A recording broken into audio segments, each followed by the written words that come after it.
తమిళ్‌లో 'దళపతి విజయ్' ఆయన పార్టీ పేరు టీవీకే. తమిళగ వెట్రి కళగం. సో, ఈ పార్టీని ఇప్పుడు మూసేస్తున్నాడా? విజయ్ ఆదిలోనే హంసపాద్ అన్నట్టుగా ఆయనకి స్టార్ట్ చేసి ఈ లాస్ట్ ఇయర్ స్టార్ట్ చేశాడు పార్టీని. సో, ఎలక్షన్‌కి నెక్స్ట్ ఇయర్ ఎలక్షన్స్ ఉన్నాయి 2026లో. ఆయన జిల్లాల పర్యటనకు బయలుదేరారు. 3, 4 జిల్లాలు కవర్ చేశాడు. ఇమ్మీడియట్‌గా ఆయనకి ఒక అతిపెద్ద ప్రమాదం చోటు చేసుకుంది. దాంతో ఆ క్రైసిస్‌ని విజయ్ డీల్ చేయలేక ఫెయిల్ అయిపోయి పార్టీని క్లోజ్ చేయబోతున్నాడా అన్న వార్తలైతే వస్తున్నాయి. అంటే ఒక పక్క స్టాలిన్ వ్యూహాల్ని తట్టుకోవడంలో విజయ్ విఫలమయ్యాడు. రెండోది బీజేపీ వ్యూహాల్ని తట్టుకోవడంలో కూడా విఫలమవుతున్నాడు. సో, విజయ్‌కి రాజకీయాలు చేత కావట్లేదు. ఎలా రాజకీయ నాయకుడిలాగా విజయ్ ప్రవర్తించట్లేదు అన్న విశ్లేషణలు విపరీతంగా వస్తున్నాయి. దీనికి కారణం ఏందంటే మొన్న కరూర్ తమిళనాడులో కరూర్ అనే స్మాల్ టౌన్‌లో విజయ్ రోడ్ షో నిర్వహిస్తున్నప్పుడు తొక్కిసలాట జరిగి 41 మంది చనిపోయారు. 58 మంది గాయపడ్డారు. దీనికి విజయే కారణం అనేది విమర్శలు విపరీతంగా వచ్చాయి. ఎందుకంటే ఆయన కావాలని లేట్‌గా వచ్చాడు. మధ్యాహ్నం 12:30 గంటలకి జరగాల్సిన సభ 7:30కి నైట్ 7:30 జరిగింది. ఆయనేమో ట్వీట్ చేసి 8:30, 8:45కంతా వచ్చేయమని పిలిపిచ్చాడు. 9కంతా గుమికూడడం మొదలుపెట్టారు. మధ్యాహ్నం అయ్యే కొద్దీ పెరిగారు ఆ సంఖ్య. సో, కావాలని వాళ్ళని వెయిట్ చేయించి వచ్చాడు అనేది నెంబర్ 1 ఇది. నెంబర్ 2 అక్కడ 10,000 మంది మాత్రమే వస్తారని టీవీకే నాయకులు పోలీసుల నుంచి అనుమతి తీసుకొని 30,000 మందిని తరలించడం అనేది సెకండు. మూడవది అక్కడ ప్లేసు సరిగ్గా లేదు. జనమంతా కూడా రకరకాల అక్కడ రూఫ్స్ మీదంతా ఎక్కేశారు.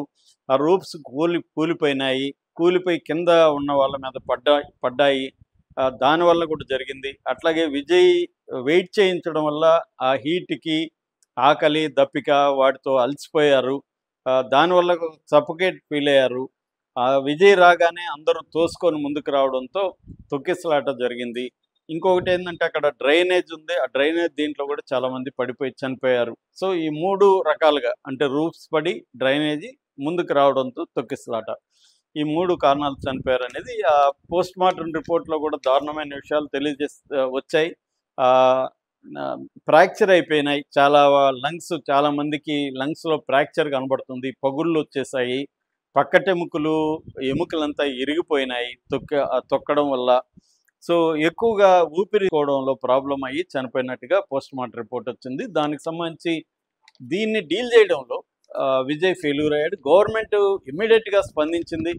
స్టాలిన్ 3:30 అర్లీ మార్నింగ్ 3:30కి హాస్పిటల్‌కి వెళ్ళిపోయాడు. అంతకుముందే సెంధిల్ బాలాజీ లాంటోళ్ళని, మా సుబ్రహ్మణ్యం లాంటోళ్ళని అక్కడ మినిస్టర్‌లని పంపించాడు, కలెక్టర్‌లని పంపించాడు. ఇమ్మీడియట్‌గా వాళ్ళకి వైద్యం అందేట్టుగా చూసుకున్నారు. నష్టపరిహారం 10 లక్షలు పర్ హెడ్ ప్రకటించారు. సో, స్టాలిన్ గవర్నమెంట్ ప్రకటించింది. ఎక్కడ కూడా విజయ్‌ని పొలిటికల్ విమర్శలు స్టాలిన్ గానీ, డీఎంకే వాళ్ళు చేయలేదు బిగినింగ్‌లో. సో, ముందుగా వాళ్ళు బాధితుల పక్షాన నిలబడ్డారు. దాని తర్వాత రాజకీయాలకి వచ్చారు. సో, ఈ వ్యూహాన్ని పసిగట్టి వేగంగా రియాక్ట్ అవ్వడంలో విజయ్ ఫెయిల్యూర్ అయ్యాడు. విజయ్ ఏం చేశాడు? జరగగానే వెళ్ళిపోయాడు. తిరుచికెళ్ళి ప్రత్యేక ఫ్లైట్‌లో చెన్నై వెళ్ళిపోయాడు. 3 గంటల పాటు ఆయన స్పందించలా. 3 గంటల తర్వాత ఒక ట్వీట్ చేశాడు. నా హృదయం మొక్కలైంది, బాధగా ఉంది, ఇలాంటి ట్వీట్ చేశాడు. కనీసం ఒక మీడియాతో మాట్లాడడం గానీ, ఒక వీడియో రిలీజ్ చేయడం గానీ చేయలేదు. లేట్‌గా 2, 3 రోజుల తర్వాత వీడియో రిలీజ్ చేశాడు. అది కూడా బాధ్యత తను తీసుకోలేదు. అది కూడా దాన్నేమంటారు, బేలగా మాట్లాడాడు. అప్పటికే టీవీకే నాయకుల్ని అరెస్టులు చేశారు. దాంతో వాళ్ళని అరెస్టులు చేయకండి, నన్ను చేయండి కావాలంటే అని మాట్లాడాడు తప్ప అతను దీన్ని ధైర్యంగా ఎదుర్కోవడంలో ఫెయిల్ అయినట్టుగా మనకు కనబడుతుంది. రెండవది ఏంటంటే బీజేపీ విజయ్‌ని సపోర్ట్ చేస్తున్నట్టే ముందుకు వస్తుంది. కానీ ఈ హోల్ ఇష్యూని విజయ్ మీద ప్రెజర్ పెరగడానికి బీజేపీ దీన్ని అనుకూలంగా వాడుకోవడానికి ట్రై చేస్తుంది. మరోవైపు స్టాలిన్ అండ్ డిఎంకే అటాక్స్ మొదలుపెట్టారు. ఎట్లా దీనికి కారణం విజయ్ అనేది ప్రొజెక్ట్ చేయడం మొదలుపెట్టారు. సో, ఈ హోల్ ఎపిసోడ్‌లో విజయ్ సరిగ్గా డీల్ చేయలేకపోవడం ఇషాని, తన టీవీకే నాయకులకు భరోసా ఇవ్వడంలో ఫెయిల్ అయ్యాడు, ప్రజలకి బాధ్యత వహించడంలో ఫెయిల్ అయ్యాడు. అట్లాగే డీఎంకేని అటాక్ చేయడంలో, ఎందుకంటే పోలీసులు వీళ్ళు అడిగిన వెన్యూ ఇవ్వలేదని వార్తలు కూడా బయటకొచ్చాయి. మేము అడిగిన వెన్యూ ఇవ్వలేదు, అక్కడ ఇరుగ్గా ఉన్న వెన్యూ ఇచ్చారు, తగినంత ప్రొటెక్షన్ లేదు, తగినంత సంసిద్ధత అంటే ఆహ్, ఆహ్, అంబులెన్స్‌లు గానీ, తర్వాత పోలీస్ ప్రొటెక్షన్ గానీ తగినంత లేదక్కడ.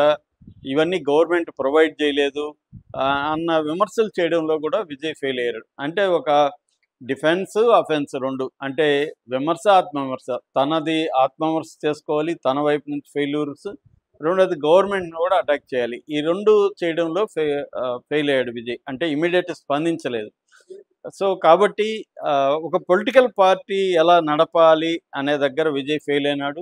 పైగా కుట్ర దీంట్లో ఉందని చెప్పాడు గానీ, దానికి సంబంధించి కూడా గట్టిగా మాట్లాడలేకపోయాడు. ఈ మొత్తంగా ఏందంటే విజయ్ పార్టీని పెట్టి నడపడంలో ఆయనకి అనుభవం లేకపోవచ్చు గానీ, లేదా ఒక వ్యూహకర్తగా బిహేవ్ చేయడం గానీ, ఒక రాజకీయ నాయకుడుగా ఆయన స్పందించడంలో కంప్లీట్ ఫెయిల్ అయినాడన్న విమర్శలైతే వస్తున్నాయి. ఆయన ఇప్పుడైతే టెంపరరీగా కొన్ని వారాల పాటు తన ఆహ్, రోడ్ షోను గానీ, యాత్రను గానీ ఆపేస్తున్నట్టుగా ప్రకటించాడు. త్వరలోనే బాధితులను కలుస్తానన్నాడు. బాధితులకు 20 లక్షలు కూడా ప్రకటించారు. కానీ అక్కడ లోకల్స్ అంతా కూడా విజయ్‌ది తప్పని అక్కడ చాలామంది ప్రజలు చెబుతున్నారు. అట్లాగే పోలీసులను కూడా వాళ్ళు విమర్శిస్తున్నారు. పోలీసు డిపార్ట్‌మెంట్ కూడా రియాక్ట్ అయ్యి మాదేం తప్పు లేదు, మేము ముందే చెప్పాం 10,000 కంటే ఇక్కడ ఎక్కువ రాకూడదని మేము చెప్పాం, కానీ వాళ్ళు ఇది చేశారని చెప్తున్నారు.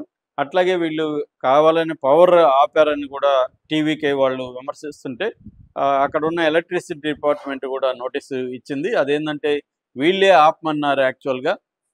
విజయ్ వస్తున్నాడు, కొద్దిసేపు మీరు ఆపండి పవర్‌ని అని కూడా అడిగారు. మేము అట్లా ఆపము మేము అని చెప్పాము అనేది వాళ్ళు కూడా రియాక్ట్ అయ్యారు. అంటే ఇక్కడ స్టాలిన్ వ్యూహం కావచ్చు, ప్రభుత్వ వ్యూహం కావచ్చు పర్ఫెక్ట్‌గా ఉంది.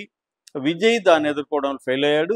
ఈ సిచ్యువేషన్ ఉపయోగించుకోవడం కోసం బీజేపీ రంగంలో దిగి విజయ్‌ని తన వైపు లాక్కోవడానికి ట్రై చేస్తుంది. విజయ్ ఏమో ఇప్పుడు బీజేపీని కాదనలేడు, అవునని కూడా అనలేడు. ఎందుకంటే అతను సమదూరం అంటున్నాడు. బీజేపీకి ఇటు డీఎంకేకి సమదూరం అంటున్నాడు కానీ, బీజేపీ తెలివిగా విజయ్‌ని తను సపోర్ట్ చేస్తున్నట్టు విజయ్‌ని దగ్గరకు తీసుకోవడానికి ట్రై చేస్తుంది. ఇద్దరి వ్యూహాల్ని, ఇటు బీజేపీ, ఇటు డీఎంకే వ్యూహాల్ని తట్టుకొని నిలబడి ఇష్యూని ఫేస్ చేయడంలో మాత్రం విజయ్ ఫెయిల్ అయినట్టే కనబడుతుంది. సో ఇది టెంపరరీనా? దీని నుంచి విజయ్ కోలుకోగలుగుతాడా? ఎందుకంటే ఇది అతిపెద్ద ప్రమాదం తమిళనాడులో ఈ మధ్య కాలంలో. ఈ దేశంలో ఈ ఇయర్‌లో జరిగిన వాటిలో కూడా ఇది అతిపెద్ద ప్రమాదంగానే చెప్పుకోవచ్చు. తొక్కిసలాటలో ఇప్పటివరకు 2025లో 90 మంది చనిపోతే అందులో 41 మంది దీంట్లోనే చనిపోయారు. సో అందువల్ల దీన్ని డీల్ చేయడంలో, ఒక క్రైసిస్‌ని డీల్ చేయడంలో విజయ్ ఒక పొలిటికల్ లీడర్‌గా, ఒక నాయకుడిగా కంప్లీట్ ఫెయిల్యూర్ అన్న విమర్శలైతే వస్తున్నాయి. దీన్ని ఎలా ఎదుర్కొని విజయ్ నిలబడతాడు? కొంతకాలం అయితే ఆయన ముందుకెళ్ళలేడు. ఇదొక రకంగా విజయ్‌కి సెట్ బ్యాక్. ఇక్కడ స్టాలిన్ సక్సెస్ అయినాడు. ప్రజల్లో కూడా స్టాలిన్‌కి ఈ క్రైసిస్‌ని డీల్ చేయడంలో స్టాలిన్ ప్రభుత్వానికి